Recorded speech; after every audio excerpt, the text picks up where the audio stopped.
Debu Apakah butiran debu seperti lagu? Asik. Debu dan kotoran bisa bikin UPS kita cepat rusak? Jadi kita bicara tentang kebersihan namanya. Kalau kita bicara debu, tentunya debu, kotoran, dan sejenisnya itu bisa merusak UPS. Kenapa? Karena di UPS itu terdapat kipas pendingin. Nah, ketika UPS ditempatkan di tempat yang kotor, yang banyak debunya, otomatis kipas yang ada dalam UPS itu berdebu. Nah, debu inilah yang akan menyumbat kipas UPS sehingga kipas tersebut tidak dapat bekerja maksimal. Ketika kipas tidak bekerja dengan maksimal, tentunya UPS akan menjadi panas. Nah, ada satu komponen yang riskan banget nih terhadap panas, yaitu baterai. Dimana kalau kita tahu di UPS itu suhu normal baterai adalah 20-25 derajat. Nah, oleh karena itu biasanya kita tempatkan UPS di tempat yang steril dan juga dingin, biar UPS terhindar dari debu dan tepatnya terhindar dari panas atau overheat. Gitu sih. Oke, Iya. paham. So, kita lanjut ke pertanyaan berikutnya. Oke, siap. Kalau UPS sering dibiarkan lama nggak kepake, wah dianggurin gini nih, bisa bikin cepat rusak ya? Tentu.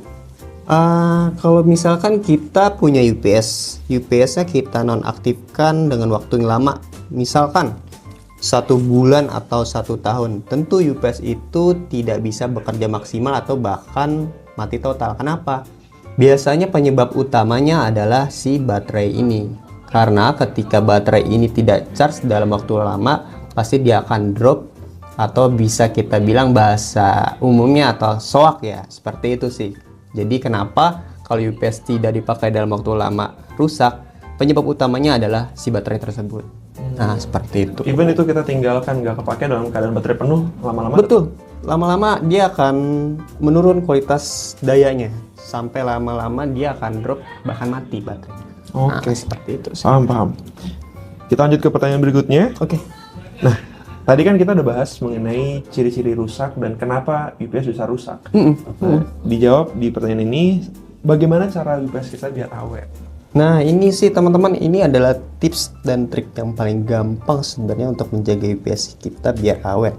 Yang pertama yang harus kita lakukan adalah kita pastikan keadaan lingkungan ini bersih dari debu. Yang pertama, dan kedua, kita pastikan suhu ruangan ini suhu ruangan yang stabil. Nah, maksudnya stabil adalah suhu ruangan yang dingin, di mana suhu ruangan maksimalnya yang diperbolehkan adalah 25 derajat Celcius ya. Dan yang kedua, nah yang sering kita lupakan adalah kemampuan UPS.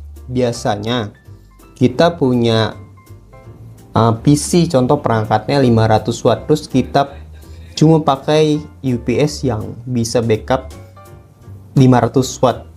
Itu biasanya UPS tidak bisa bertahan lama. Kenapa? Karena UPS digunakan dengan tenaga penuh, dengan maksimal terus-menerus. Nah, bolehnya biasanya kita lebihkan. Contoh kita punya UPS 500 watt, minimal beban yang kita gunakan adalah 300 watt atau 400 watt saja. Jadi UPS bisa bekerja dengan efisien seperti itu. Dan juga kita perhatikan adalah si baterainya. Biasa umur baterai ini dari 3 tahun sampai 5 tahun paling lama. Jadi kita perhatian kalau misalkan sudah 3 tahun ya kita replace baterainya sehingga UPS kita bisa bekerja normal dan juga awet. Tentunya kayak gitu sih ya. Konsepnya sebenarnya kurang lebih sama kayak milih PSU buat komputer sih ya. Betul. Jangan 1:1 dengan Iya. maksimal. Jangan, kita harus sediain spare beberapa persen untuk si kinerja perangkat tersebut sih. Oke, sudah cukup terjawab. Nah, Oke, pertanyaan berikutnya adalah apa bedanya UPS dengan stabilizer listrik? oke. Apa bedanya UPS dengan stabilizer? Nah, ini kan dua perangkat yang berbeda ya.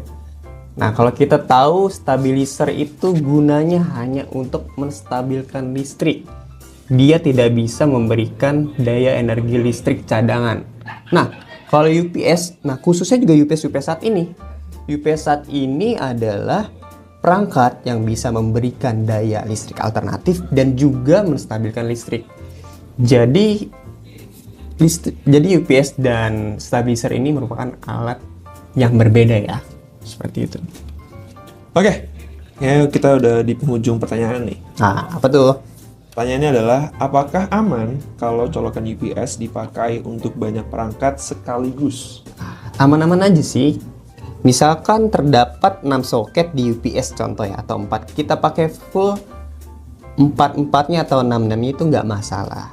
Selama beban yang digunakan itu setara dengan UPS-nya maksimalnya ya. Contoh, dengan 4 soket itu beban 400 watt contoh beban perangkatnya, dan UPS bisa cover 400 watt. Itu aman-aman aja selama nggak overload beban. Seperti itu sih. Lagi kalau pabrikannya juga bikin 4 terus kita satunya harus disisain kan sayang juga. Iya, saya juga buat apa, mending kita maksimalkan aja. Yang penting jangan sampai overload aja sih. Jadi aman sih sejauh itu. Oke. Gitu. Oke, teman-teman. Jadi sekian pertanyaan-pertanyaan yang biasa muncul bagi pengguna-pengguna UPS yang masih beginner ya. Nah, sudah terjawab semuanya. Silakan dipraktekkan, dan yang pasti jangan sampai UPS kalian rusak ya. Oke, kita bertemu di sesi selanjutnya. Sampai jumpa.